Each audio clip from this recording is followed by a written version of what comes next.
10 years ago, if you'd asked me about civic journalism, I would have asked you, why the hell do you want to send basically soccer moms to cover school board meetings? All you get is bias, and that's crap.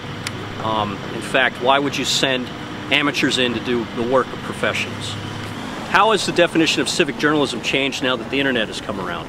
We no longer have to deal with finite space. In newspapering, you only have a certain amount of space, but with the internet, you've got infinite bandwidth, you've got lots of people in there, there's lots of space for people to put in their opinions.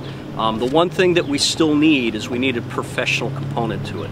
But you don't necessarily have to have professional reporters any longer.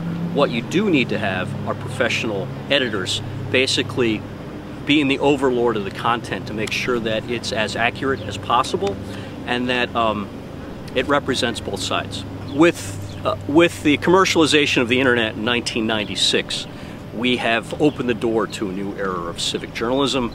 Now anybody with a laptop and internet access could log on and publish stuff. I think that, again, with the bandwidth, it's anybody's ball game.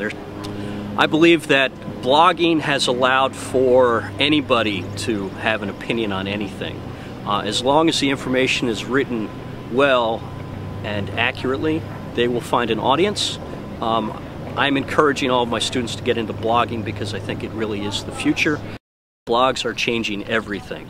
It's allowing anybody with a computer and internet access to write whatever they want and to find an audience, in fact a mass audience. It's putting mass media in the hands of the individual. It's a very cool thing. The big difference now is that instead of writing in third person, we're writing in a more intimate environment and we're writing in first person. We can actually speak to an interactive audience. The state of current news media is a disaster. The newspaper industry is having the worst fiscal year it's had since the Great Depression. They're firing people. They're coming up with strange funding formulas. It's all a disaster. Here's the good thing.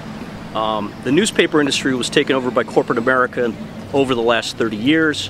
The corporatization of the media has destroyed its potency. So you know what? Good riddance. See you later. I don't have a subscription to the Providence Journal.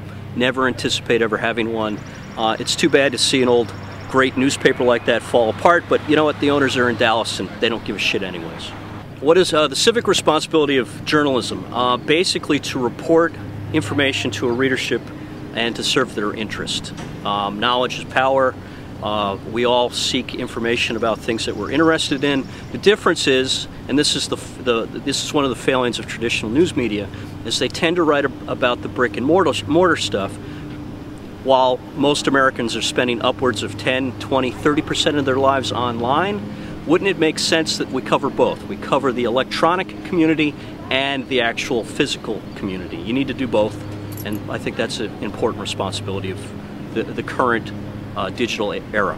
The responsibility of the reading community is to basically get in there to and complain. If you see something you don't like, you see something you disagree with, you see information you think is inaccurate, it is your responsibility to tell that source that they're wrong and give them information so they can correct it. Now, it is the responsibility of the journalist to be accessible and to be accurate, and you should analyze every email you get, if that's possible, and correct the record.